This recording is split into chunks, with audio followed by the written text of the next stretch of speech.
एकही व्यक्ती असाक्षर राहणार नाही यासाठी सतत प्रयत्न करेन।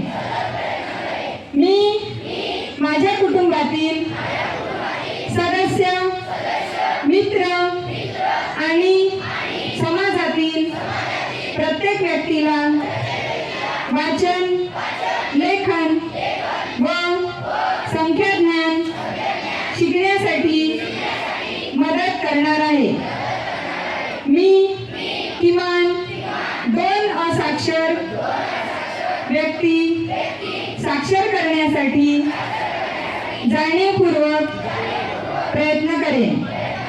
सर्व असाक्षर व्यक्ती शिक्षणाच्या प्रवाहात येण्यासाठी 100% योगदान देऊन माझा महाराष्ट्र साक्षर महाराष्ट्र होण्यासाठी मी कटिबद्ध आहे, अशी शपथ घेत आहे। जय हिंद।